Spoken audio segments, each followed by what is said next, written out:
April Powers is a Black Jewish woman who has led DEI for some of the world's largest companies. After experiencing virulent anti-Semitism that made international news, April now dedicates herself to combating anti-Semitism and building bridges in her roles as Vice President of DEI for Project Shema and co-founder of Jubian Princess. Her op-eds on anti-Semitism and DEI may be found in J Weekly and The Forward. April is the featured speaker in the Project Shema LinkedIn Learning Anti-Semitism course. Yavilah McCoy is a renowned national speaker, educator, and spiritual practitioner, and is the CEO of the diversity consulting group Dimensions Inc. As an anti-racism activist with an international platform, Yavilah provides training and consulting to numerous social justice projects that span multiple identities and communities. Yavilah is also a pioneer of the Jewish diversity and equity movement and is an advocate and mentor for the empowerment of a transglobal community of Jews of color.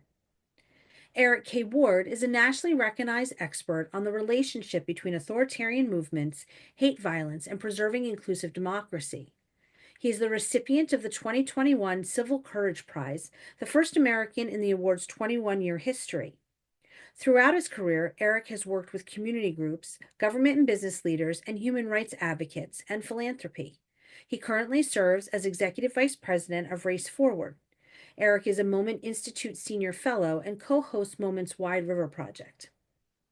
Nadine Epstein is an award-winning journalist and author. She has been the editor-in-chief and CEO of Moment magazine since 2004 and is the founder and executive director of the Center for Creative Change.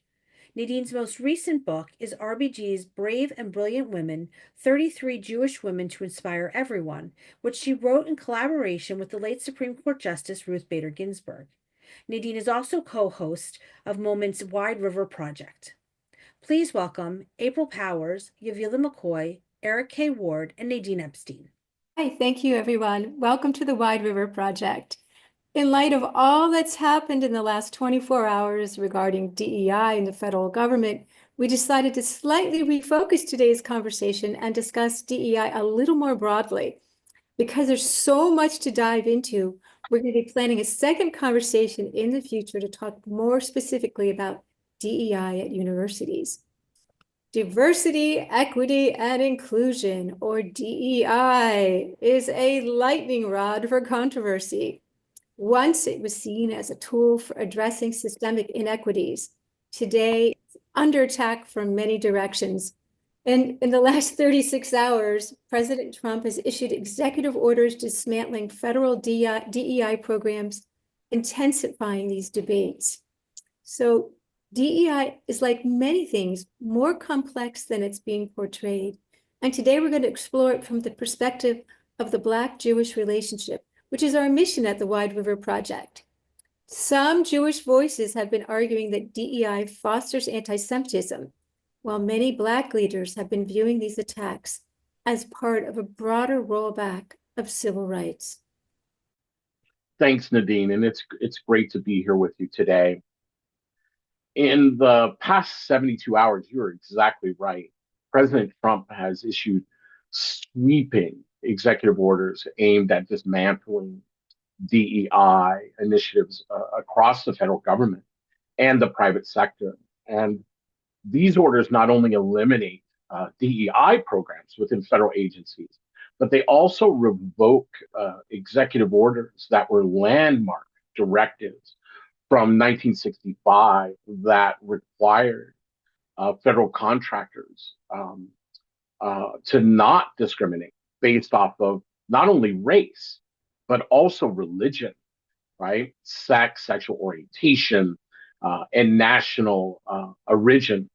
Furthermore, the administration is urging federal employees to report any concealed DEI activities, right, with threats of adverse consequences for for noncompliance.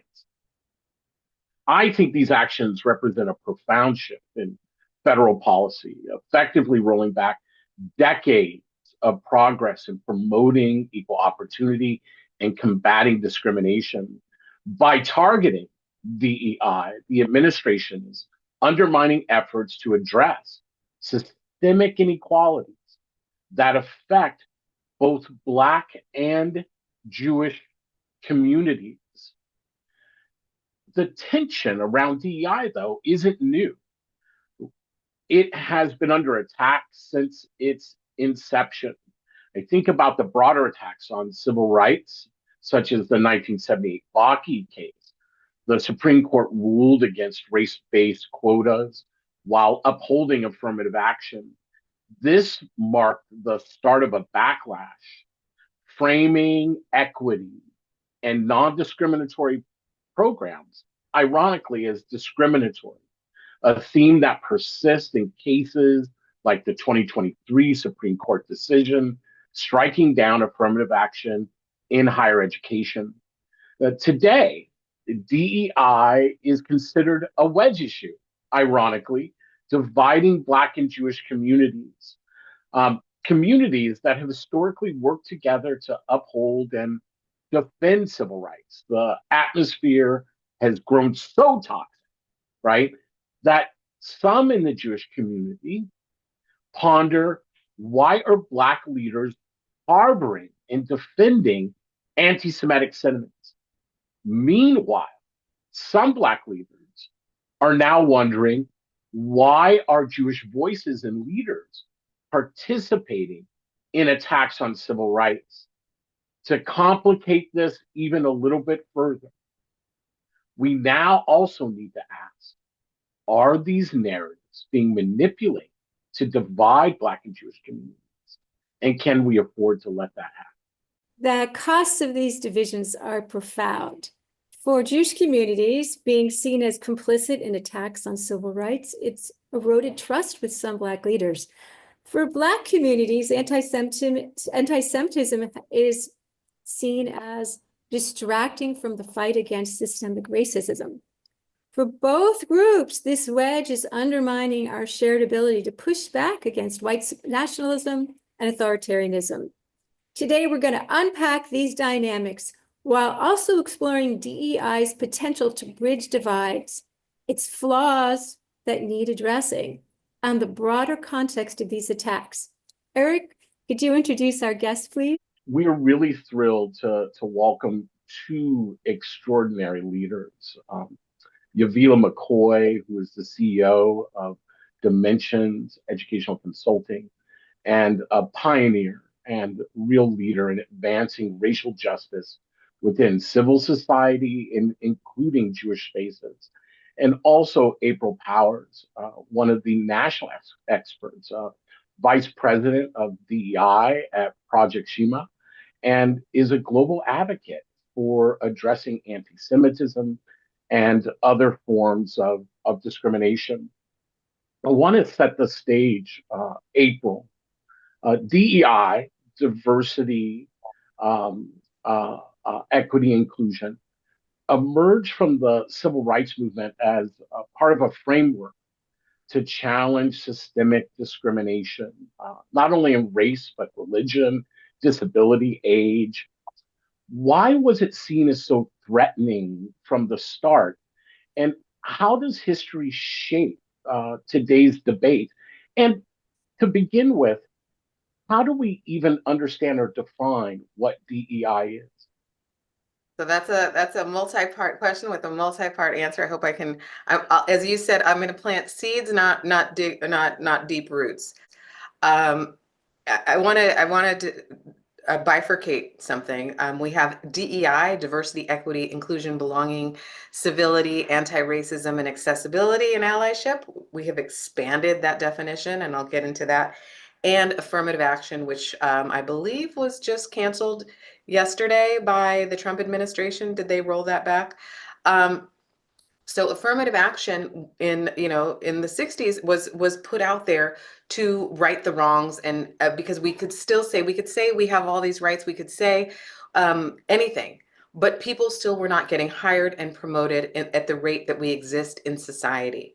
And that includes women, right? Women were not, there was a glass ceiling for women. There was an ice ceiling for people of color and other LGBTQ plus and people with disabilities. And so the laws that you put in place, that the affirmative action to get that going, means that there are more programs and incentives, government contracts, et cetera, for people who have historically been left out, not because they lack the skills or the abilities to do the thing, but simply because there was what we call an old boys club or an old boys network that prohibited many of us from being in that space. So great, that's affirmative action. A lot of people put DEI in that bucket and believe that affirmative action is DEI. I want to make it clear, those laws, those contracts, that is not DEI. DEI is, once you get into a space, what happens when you're there? Are there accommodations if you have disabilities? Is it in an environment where people are allowed to say any kind of thing about anybody with impunity, right? How it's I'm inviting you to the party, but what is it like once we get there, right? I like Dr. John A. Powell's definition. Inclusion is I'm inviting you in. Belonging is we're building this thing together, and that should include everybody, including Jews. So diversity, equity, and inclusion, the way that we've tried to expand this definition, this radical idea of making sure that people feel included, that they feel like they belong. It's, am I the DJ? Are they playing my music? Somebody once defined it as, are there ways that I can have accommodations or understanding if I'm neuroatypical, or if I need to take off for Shabbat, for example? A lot of people are concerned that I'm going to be discriminated against if I don't fall into one of these buckets, not realizing DEI and affirmative action has actually improved and helped the status of white women more than any other group. And the impact on white men has been so small, when they did studies on the actual overall impact. And I saw a question in the chat is like, what if you've been repeatedly passed over for a promotion because of DEI? And that may have happened in a small percentage of the times, but overall, if you look at the long arc of history on what's happened is, Black folks, let's just say minorities in general, underrepresented, marginalized groups in general, many of us still do not exist in the workplaces and in leadership at the same rate that we exist in society at large. And why was it so controversial? Because people thought that they would be missing out, just like that first question. They felt that if I'm creating space for others, then it's going to take something away from me. And actually, rising tides lift all ships. It actually creates better places and better spaces for everyone to do well. Thank you. Thank you so much, April. Yavilah, could you help us then understand how the backlash to the civil rights movement has led to the current attack on DEI programs, and help us understand the potential impact of President Trump's executive orders? How does that impact Black and Jewish communities? And they're not impacted in the same way. And I know, and just as just to start out, maybe you could also define what DEI is in your mind. I know it's a lot of questions, but. Okay, well, we'll take it slow and see what we can do. First of all, what President Trump did this week is he's trying to essentially make it illegal to see DEI as a tool as opposed to a discriminatory element, a means of preferential treatment in our society. And that's not new. I mean, even if we go back to the history of how we got to DEI, you have to go all the way back to Brown versus Board of Education in 1954 and the reaction that our country had to the desegregation of schools. DEI emerged out of the educational system. People who were looking not just at what it looked like to put young Black children into hostile white educational environments. And we all watched that with Medgar Evers. We watched it with James Meredith. We watched it with Elizabeth Eckford, right? The Little Rock Nine. We saw the pictures, not just of these students integrating schools, but the society around them and the attitudes of virulent hate that were outside of the classroom before they went into the classroom and inside of the schools themselves as they tried to get an education. So the legal precedents were there to protect people, not just from the idea that you can or cannot get into a school, but what happens when you get into those systems and what harm you then become vulnerable to.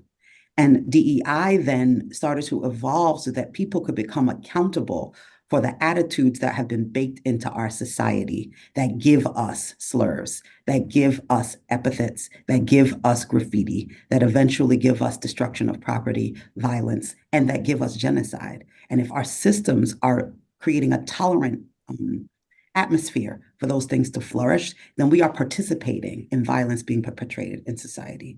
So the backlash and the pushback wasn't just on do you get to come or do you not? It was do you get to change our society to hold equity for all? Is law able to play a role? Are systems able to play a role in making sure that our societies have to uphold the values of equity, justice, and freedom that are in our Constitution? Where we come to right now is that pushback, I don't believe, ever went away. We said that we wanted people in these environments and that as long as everybody was seated at the table, we were equal. But the stories that would come out of that, the long-term damage of what happens to a person's body, what happens in a person's sense of self, under the barrage of isms, continue to tell a very different story. So in the context of what that looked like, we had pushback on affirmative action, right? I've sat at tables at colleges where board members would call affirmative action the brownie point system and tell stories about how white students were being disenfranchised by Black students having opportunity to get an education. And that prevalent attitude that white people, when Black people, and not just Black people, Black, Indigenous, and broadly identified people of color are flourishing means that white people are getting less. That attitude goes all the way back to Brown versus Board of Education, down through the critical race theory legislation that people are putting through, the recent SCOTUS Act. That is a prevalent attitude that continues to persist in our society. And I think in regard to Jews wanting to fight anti-Semitism, because it's a slippery slope, just like in society when people tolerate using racial slurs and epithets and saying belittling things about Jews, it leads to them thinking that they can do graffiti, then thinking that they can also, in legislative systems, ignore their needs, leads also then to people picking up arms and going into synagogues and killing Jews while they're praying. Just like we've seen that happen just in the last decade, the same thing has happened with every ism that is on the fabric of oppression. And if we want to see that addressed, we have to be able to use the law and we have to be able to use our systems accountability to be able to address it at the baseline, which is there have to be campuses, there have to be spaces where all forms of slurs, all forms of belittling, all forms of enacting the hatred that has been under the table in society, where all forms of that are intolerable, not just in the law, not just in what it says in a campus letter, what it says in our socialized behavior on an everyday. Yavilah, thank you for that. I want to shift a little bit, and it's really not that much of a shift, to talk about the wedge between some in the Black and Jewish community, largely being told by non-Black and Jewish folks as a complete wedge between our communities. It's ironic, right? Black and Jewish communities historically have faced discrimination, redlining, physical violence. I remember Black newspapers in the United States, I don't think this is often told, were the first non-Jewish voices, right, to raise public alarm and condemnation of the Holocaust.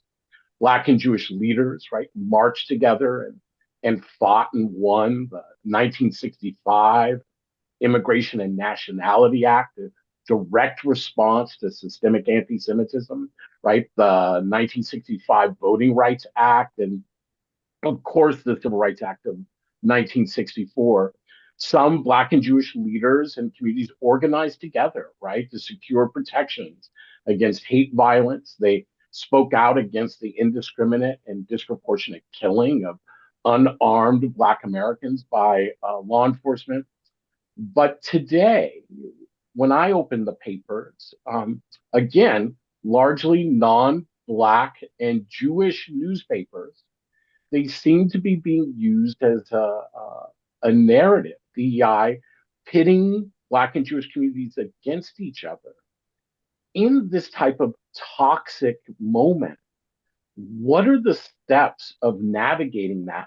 How do we begin the process of rebuilding trust and solidarity so that in the midst of that type of attack, we're not losing the rights and safety that many of our ancestors have struggled to bring about for us in this society? One of the things that's super important for us to be able to hold is that it has always been in the interest of people who are in a ruling class or people who are at the top of the pyramid, so to say, economically, to see folks who are beneath them or folks who are working class, to pit those people against each other to distract attention from systemic change. And believe it or not, that's a core tenet of anti-Semitism. One of the things that anti-Semitism did in medieval Europe was the ruling class would allow Jews not to be part of the guilds, not to be part of any of the agricultural growth and development around the time of the Industrial Revolution, but they would let them be tax collectors and moneylenders. And then when a holiday would come and folks didn't have food on the table, and when folks were not able to make ends meet, they would go on a pogrom to a Jewish community, destroy the Jewish community, and the landowner's property was never touched. That's an example of Jews being put in the position of a buffer zone between oppressed peoples. They are oppressed, but the oppressed come to them to blame them instead of addressing the core roots of what is causing their oppression and systems. So I think we're living in times right now where that is similarly true. There are multiple oppressions that have not been systemically dismantled that we are still living with in 2025. When people are experiencing that oppression consistently over hundreds of years, there's deep anger and resentment that comes out of that. Where does that deep anger and resentment needs to be directed takes time, takes nuance, and takes relationship. In the way we speak about DEI and dimensions, DEI is a tool for recovering a deeper sense of your humanity in relationship.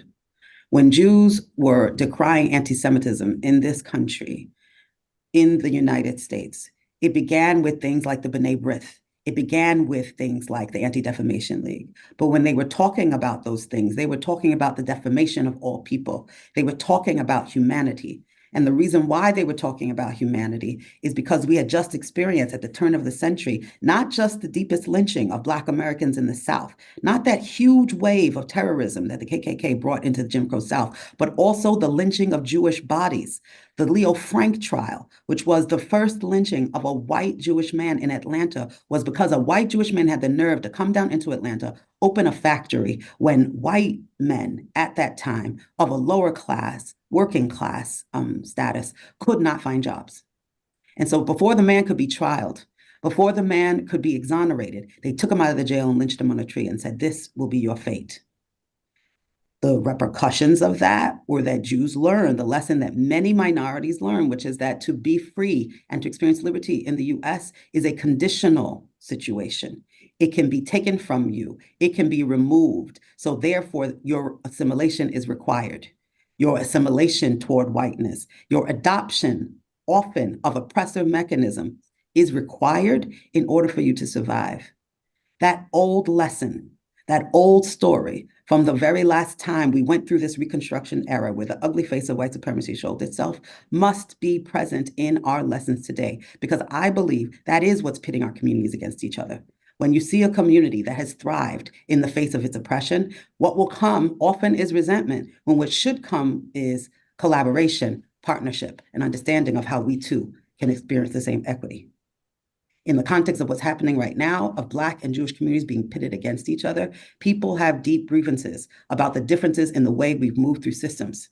It is time for us to talk about that from the space of going to the root, not from the space of doing a hierarchy of oppression, not from the space of playing an oppression Olympics between each other. We have to really go back to the roots that anti-Semitism creates marginalization, creates exploitation, creates violence, creates genocide for all peoples who are experiencing that in society where it's tolerated, not named, and dismantled. Wow, thank you, Yavilah. It's really right to the point. Thank you so much. April, what are the dangers of allowing this divide between the Black and Jewish community to deepen? I mean, are there potential costs for both communities if we don't start addressing these tensions head on? Yes, and thank you, Yavilah. I thought that was awesome. And as you were speaking and as the original question was asked, I had on my mind Mocha Jewess and Stacey Aviva, who's in our audience, and some of the things that she teaches us. So I encourage everyone to go to mochajewess.com. And my friend and colleague Vlad Chaikin, who have both done work on the Black and Jewish relationship and what has happened there over time. And so there has been a lot of manipulation of both of our spirits to push us away from each other. Why? Because when we come together, we do the thing. When we came together for the civil rights movement, we got the civil rights to happen. When Black churches, a lot of people don't know, Black churches got very involved in the freeing of Soviet Jewry from the Soviet Union. Historically Black colleges and universities accepted in professors from all over Europe in the midst of the Holocaust, saving countless lives and careers of people who may not have been hired anywhere else. And so this solidarity and conversation, as it's called, between the Black and Jewish communities, the call and response, even Zionism, the Back to Africa movement, and speaking into the Back to Israel movements for the Jewish people, have influenced each other. And so I think what we all have to know, whether you're Black or Jewish or Black and Jewish, which is 50% of us on this call are Black Jews, we have to understand that there is a targeted multi-million dollar effort to divide our community. I'm talking bots, I'm talking fake posts, I'm talking, so many things are targeting us being divided when really what we should be doing is coming together to fight both of our oppressions and both courses of discrimination that are being launched against us, and recognize that divided we fall. And that's really the point, because when you think about the Great Replacement theory, where you take away agency from Black and brown people, right? Black people can't get civil rights on their own. It must be the subversive Jew. Immigrants can't get into this country unless it's the subversive Jew. This idea that Jews, 2% of the US population, are somehow the puppet masters behind the browning of America. And therefore this dangerous thing that we're removing America from, what it should be. We all need to do a deeper dive and do some more research. Which we unfortunately won't have time to do on this call. But the danger, what is the danger when Blacks and Jews are divided? The danger is that these two marginalized groups, if you read Wilkerson's book Caste, she talks about three core groups. Three out of her whole book, her amazing book.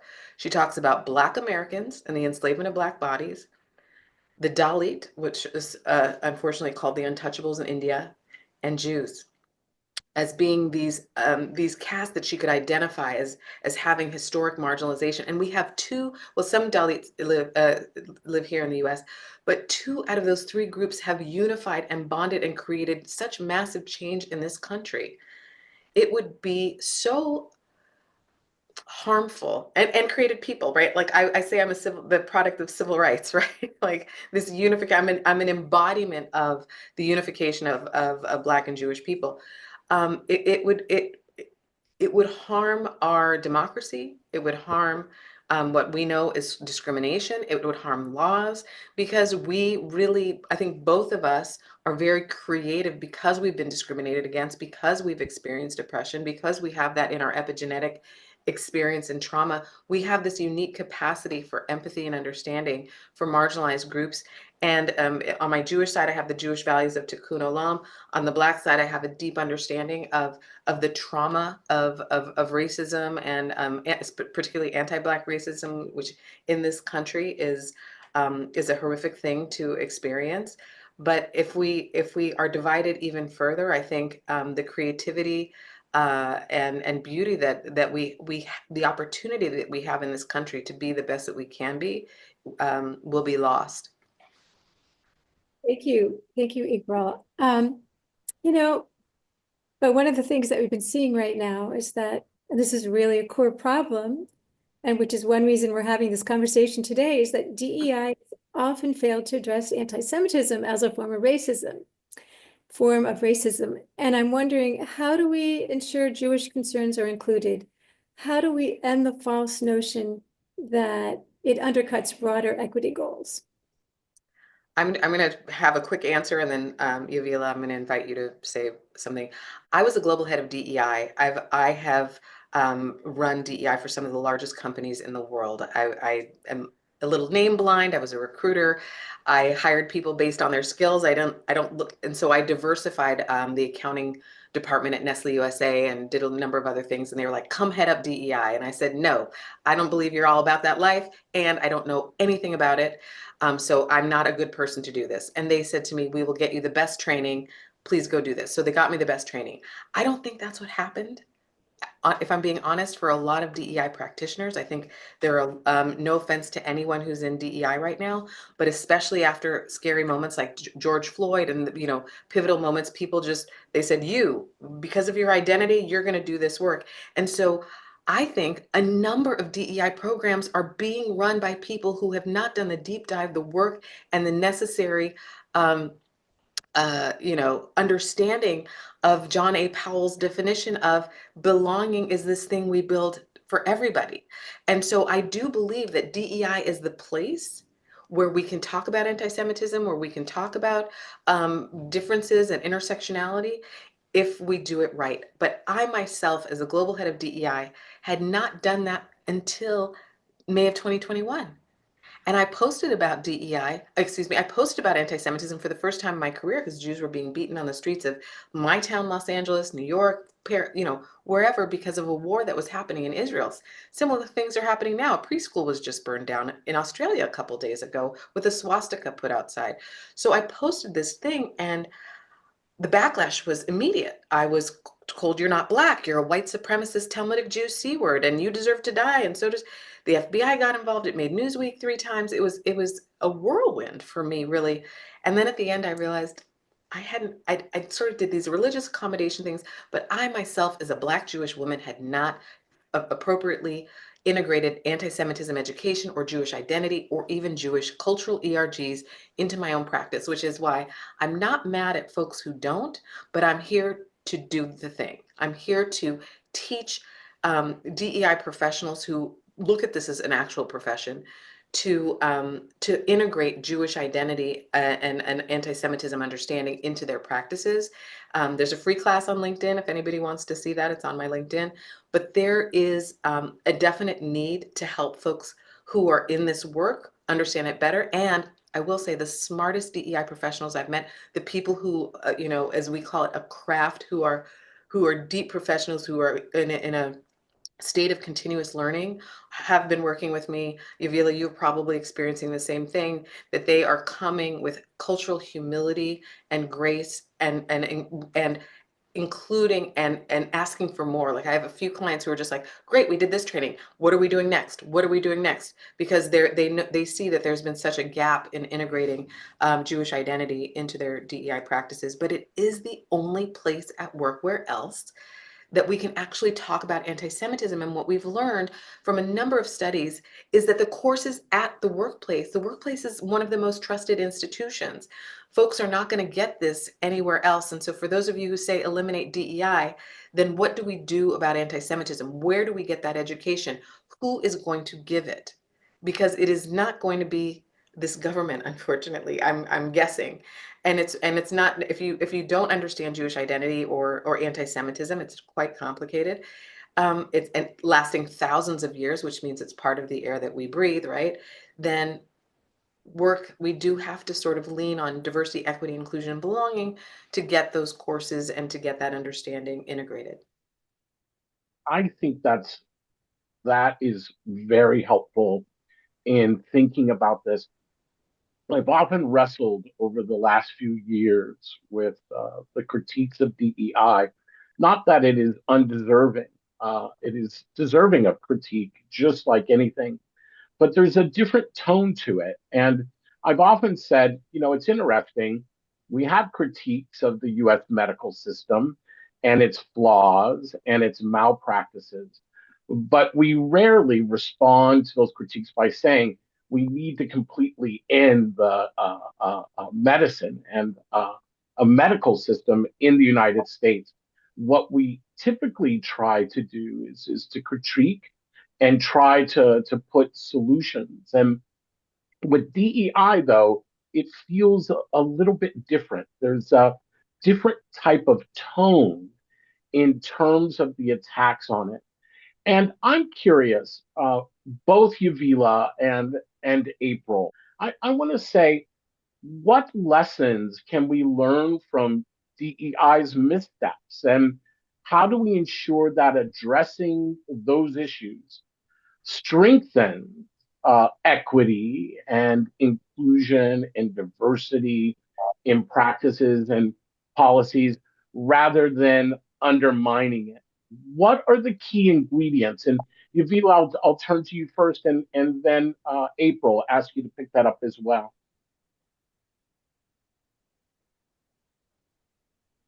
Yeah, I think I said, look, Dimension's mission, it's in our mission statement. We are out here to help people to recover a deeper sense of their humanity in relationship. And when we start talking about humanity, I think it helps us to be able to understand how the work of DEI is not savior work. It's not to help you to be a better person with someone else. It's to help you in your behaviors, to help you on an everyday be accountable, that those behaviors do not deny someone else's humanity, and that positively expand and increase your own humanity so that you can hold others in the same. So that's deep work. That's work that goes into the behaviors that you act out every day. And it requires deep accountability and accountability in systems. The thing that I think has been missed is that DEI itself has been on an evolution over the past 20 years, some of which I believe has brought a lot of the backlash that we see right now. In the times when DEI was just about multiculturalism and how many faces were in how many seats, that was much easier for people to tolerate because it was a quota system. It was a matter of how many do we have that now we can check a box and say we have diversity. When DEI then shifted to not just being multiculturalism, but also being about awareness and about the ways in which identity itself creates certain levels of awareness and methods of blindness, we started to get close to accountability. And as we started to notice that across a fabric of oppression, all isms share similar practices, similar habits of operating from a place of inclusion and operating from a place of exclusion, then all of a sudden we started to get closer to this being a human problem that we all have to pay attention to, that we all have blind spots, that we all have biases, that we all have habits that bring us into the conditions of oppression. So once that becomes a social accountability factor, that becomes threatening to many people who want systems to stay the way they are. Systems did not wake up one day in a cloud being oppressive. They were created to be that way because it helped certain people in society to be able to experience themselves at the center and others at the margins. And what we often do not want to talk about is why is that so? It was done because there was something in it for people to experience that. They felt a better sense of themselves, a better sense of their superiority. So as we help people then to give that up, one of the mistakes, I think, of where we are as DEI practitioners is we don't require DEI training to hold dimensionality, to hold intersectionality, to hold more than one thing at once, to hold both ands, to help us to be able to see one thing in the context of many things at once. That is a skill. That is an experience people have to have so that they don't lean into binaries for the sake of their own comfort and security. I'm going to be very clear that I feel like as a person who has been a Jewish professional for over 2 decades, our Jewish community has not done a great job of holding our own dimensionality and intersectionality in the context of our identity work. We have participated in decrying identity as something that does not need to be talked about in order to understand equity. We've decided that merit is the only way that people can move forward, when it wasn't only our merit that allowed us to succeed in this society. If we study the history of oppression and anti-Semitism, it was the positioning of ourselves as a buffer zone, the positioning of us as a middle agent often that gave us access in society. It was not exclusively our merit. It was our agreement to oppress others in order for us to get access. And not that that happened all the time, but when it did happen, we have to be accountable for the ways in which we, as Jews, were invited to collude with our own and others' oppression. And it's very, very important for us to tell the story of the light and the shadow, not just the light of where we have succeeded. Get out there, pull up your bootstraps, and do like we did. We succeeded in society. Why have you not? Tell the story of what you had to give up for that. Why in the South did Jewish synagogues look just like Southern churches? Why did we cut off our noses at times and dye our hair blonde and put in blue contact lenses and reshape our bodies and do all the things that internalized anti-Semitism told us are conditional access required of us? That's still anti-Semitism, y'all. Anti-Semitism is when it comes through your body and says that you are not enough. And the way in which we learn to practice that on other Jews and tell Jews, you are a Jew and you are not a Jew. You are enough and you are not enough. That's internalized anti-Semitism. So if we really want to get at the root of what it means for us to be free as a Jewish people, I don't see any route to go other than going through the route of all other peoples who have been oppressed, figuring out how to get free. We've got deep work to do that as Jews. And the only space, the best space for us to do that is to learn to approach anti-Semitism intersectionally, dimensionally, the work of anti-Semitism interpersonally when others attack us, the work of internalized anti-Semitism where we learn to attack ourselves and each other, the words of naming anti-Semitism in structures, the places where we could not go to medical school, the places we were told we could not practice, that forced us to create Jewish hospitals because regular hospitals would not hire us, to name the quotas in almost every Ivy League university that told us not only could we not attend, but also that being on campus, you had to be off campus like in UCLA and in California because there were land grants that said Jews could not own property. We have to tell the stories intersectionally of what it meant to grow up in the shadow of white supremacy and anti-Semitism in this country so that we can be free. And the only way to do that is to tell the story of anti-Semitism as an ism alongside all other isms that persecuted people in this country, and the need to dismantle it alongside all of those as well. Thank you, Yavilah. Very powerful to hold. And as we're holding this, April, I also want to invite you back into this question as well, right? How do we understand and address missteps, the failure to by non-Jews to understand, as Yavilah laid out right now so powerfully, the impact of anti-Semitism, just not on Jews, but on non-Jews as well, right? How does that look like in terms of practices and policies?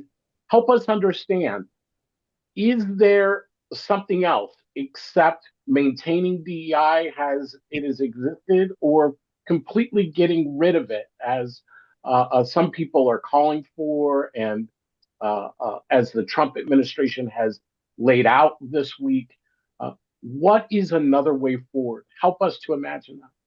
Okay, and I just want to address a couple of things before we move forward. I've been in DEI a really long time. I think Yavilah and I probably have been in the space for decades. And I remember guilt-driven DEI, where you are the oppressor. If you have white skin, then you are automatically the oppressor.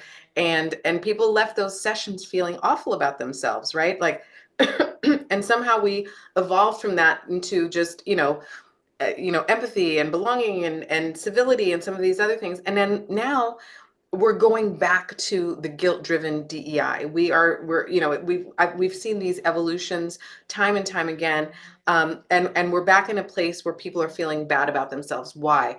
Because of what Yavilah mentioned, this false binary. In the case of Jews, it's and others, it's the oppressed and oppressor. Why are we here? I think I mentioned it earlier. In some cases, we like heuristics, we like simplicity, we like simple things, and if you're all of a sudden find yourselves, once you were head of marketing and now you're head of DEI, or once you were the head attorney and now you're head of DEI, I need a simple framework in order to roll this out because I don't have time to learn all the nuances of this craft. And some people do, and that's great. But But we're going for the lowest common denominator aspect of inclusion, which is the lack of nuance in the false binary, which pits people against each other as oppressed and oppressor. We're seeing it in campuses. We don't have time to talk about it, but students are being told based on their skin tone, you go in the oppressor corner. I think Stanford's getting sued for that right now, right? Like, how do we merge and meld all of these things? And as you said, how do we get people to understand, especially marginalized individuals or people who have intersectional identities that are impacted by positively or negatively by DEI? How do we get them to understand where anti-Semitism plays a role in this? And I think if we, anti-Semitism is a conspiracy theory. It's and so and the conspiracy theory is whatever the bad thing is in society, this minority teeny tiny group, 15 million people on the whole earth are responsible for that thing. Whether it's the plague, finances, storms, space lasers, whatever it is, I don't want to take on accountability for what's wrong in my career or in my life or on the planet, or for leaders or despots, what's happening in my economy. I'm going to blame the Jews. Right? So there are countries where there are no Jews that are blaming the Jews. But here's what happens. It's also the foundation of many forms of hate. It's one of the oldest surviving hates in the world. We're one of the oldest surviving civilization. So it's civilization. So it's part of the air that we breathe. And so we've, influenced other forms of hate and bigotry. I learned a lot of that from you, Eric, because you wrote that article, Skin in the Game, and you recorded sessions on it that has been so influential and so profoundly meaningful in my journey when I was, trying to figure this all out. It's like, wow, if we don't understand, right? I've quoted you multiple times, right, today. If we don't understand that white supremacy, the foundation of white supremacy, what fuels these other forms of bigotry, is the way that we hate Jews with impunity, then marginalized communities should have a stake in this. They should have a stake in combating anti-Semitism and understanding how it impacts their very survival and existence. And of course, women completely, because I think maybe it was from that you had mentioned that all of these groups have anti-Semitism and misogyny in common, right? I know we only have about 10 minutes left. And so I want to turn it over to Nadine, but I do want to ask April and Yavilah just one question, very specific to DEI. We know, despite its flaws, DEI has achieved significant progress. We know this from studies that have shown that Fortune 500 companies that have adopted DEI practices have become more profitable. Institutions have become more stable institutions. We know the cost of racial discrimination and other forms of discrimination. Citibank, not a progressive left-wing institution, in its own studies have shown that racial discrimination in the United States cost us about $1 trillion a year from our economy. So we know that there's progress, but from your perspectives, can you share one example of where you believe DEI has been used successfully to bridge divides and create opportunities for all marginalized groups? Our organization has been to over 90 campuses, nationally and internationally, doing this work. And I think one thing that I'm learning from the depth and breadth of my experience is that, right now I'm in Canada. I'm at Queen's University, which is a university that actually has gone through a terrible ordeal around anti-Semitism, and had to make presentations to the House of Commons, currently middle of a suit. It's not a pretty story, but the story of light and shadow here is this. When we work with the Jewish community to hold anti-Semitism intersectionally, all of a sudden, people who they thought could not hear them began to hear them differently.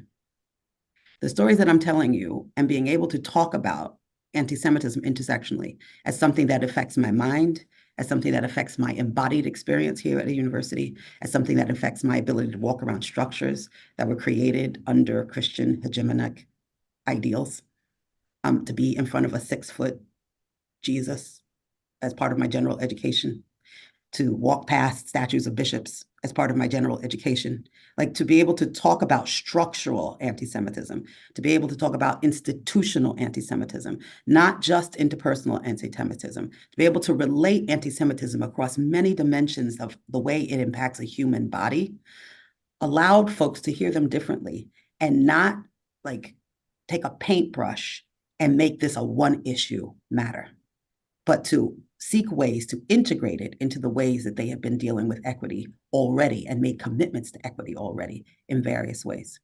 So that's a challenge that I want to put to our Jewish community, to spend time thinking about what does it mean to define anti-Semitism intersectionally in ways that allow folks who are already doing the work of equity and inclusion to understand it, not just as a one issue, one moment matter, but as connected to the ways in which we are all, and they are beautiful human beings who have made this commitment to do this work, in which we are all interested in seeing campuses be places that generate the next generation of leaders to be able to have a better society that holds equity and justice for all, right? So what's our approach? On the side of what is primarily a non-Jewish campus, I've been speaking for the past week to primarily non-Jews. The other thing is to find out what is the invitation to people who are not Jewish to be our allies and accomplices in dismantling this work. What is our tone? What is our approach? What is the packaging that we put this request in that allows them to see it as an invitation and not as an attack? That to see it as an opportunity and not just an opportunity to shame and blame. We have to be able, even in our anger, to be able to have that grace and that capacity to be able to reach for each other across divides to do that. It's a reach from folks who are not in historical relationship and proximity to the depth and breadth of what anti-Semitism holds. And it's a reach from the Jewish side into a community that often cannot hear you because we have not historically been at the tables that have taught us the language to be able to communicate in ways that help them to see anti-Semitism as a form of anti-oppression. So doing that work and bringing people together has caused, I'm going to say, hundreds of people to do exactly what April said, which is to say, what's our next step? How can we build a kosher kitchen? How can we listen and understand the Israel-Palestine, the issues in Israel-Palestine and the humanitarian cause of what's happened in the war in Gaza? How can we understand that differently? How can we understand it as a humanity issue? How can we go deeper to figure out how to hold each other and hold all students safe on campuses? In order to get people to open up their hearts to do that, we've got to be able to speak to each other in ways that hold our humanity and hold 3 C's: curiosity, compassion, and commitment. And nobody's going to do that if we keep talking against each other and talking over each other's heads with words and jargon and ideology, essentially, instead of here's what this looks like in my body and here's what this looks like in our behavior.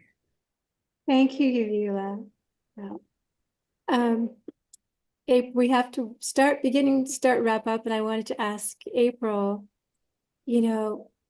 today, I would have to say today more than most days, DEI is at its nadir. Is there something that gives you hope for the future of DEI? And I'm wondering if there's like one thing we can do, even one thing, to ensure it fulfills its promise of inclusion. One, I think, especially if you're Jewish, we are going to be asked, folks will remember this moment. DEI is not the center of anti-Semitism. There are so many other fights. There's so many other things that are impacting Jewish collective safety, and DEI is not the thing, my friends. DEI is not the thing. So I want us to take a collective breath and understand that DEI is not the thing. And in this moment, what we do in this moment will be remembered. So, supporting DEI, calling DEI and asking how you can help, inviting folks like me and Yavilah into your DEI, that if it still exists, to come in and help integrate some of these things, that know that we have been in this work a long time. We've seen it try to be canceled before, in downturns of economy and all these other things. Folks have been, DEI practitioners get laid off, get rehired. But at the end of the day, this is a human problem. This is a human problem that's not going away. And whatever we decide to call it, there still has to be, whether it's a culture group or something to figure out how to get along at work, because this is still going to be a struggle for us in the workplace and in society at large. So it may be renamed or called something else. Affirmative action, that I don't know what's going to happen with that. But our goal is, as much as possible, to make this skill, this ability to work with others who have different culturals, we can call it cultural ability, people who have different, because values are culture, right? It's or cultures are values, and we can talk about that in another class. But we have got to figure out a way to leave people with their dignity. That was what my first boss always told me when we had to tell recruits that they did not get the job. Our number one goal is to ensure that everyone is left with their dignity, and that needs to be part of the purpose of DEI. And so as long as you have the values of tikkun olam, or repairing the world and connecting with other humans, part of that is doing the work, as Yavilah so aptly put it. So my hope is that if we care about repairing the world, if we care about humanity and our human family, that we will continue to find ways to work together, regardless of what we call it. April Powers, Yavilah McCoy, I want to thank you both so much for joining us today. We know this is unpacking just a little bit of an important conversation, but I hope folks will do one thing that is very easy. This recording will be available tomorrow morning on the Moment website, and we hope folks will share it with others and have those conversations around kitchen tables, in living rooms, and do active listening. Watch this video and hear what your friends and your neighbors and your family have to say, and continue to follow leaders like April and Yavilah, who are really helping us understand through the misinformation, the disinformation, the attempts to create tension, the actual path forward that provide a solution. Nadine, today, this conversation really helped me understand that DEI isn't about perfection, it's about progress. And dividing Black and Jewish communities only serves those who want to weaken our shared power. It's time to reject that type of division and commit to solidarity. Thank you. First of all, thank you, Yavilah. Thank you, April. Thank you, everyone, today for joining Eric and me. As we've learned today, DEI, like everything else, is an evolution. It needs to be held accountable, not to be destroyed, but it needs to be made better. And working together, we can strengthen the Black-Jewish relationship, and we can build a wiser world. And I want to see you next time on the Wide River Project. Thank you so much. Thank you so much. Stay safe, everyone.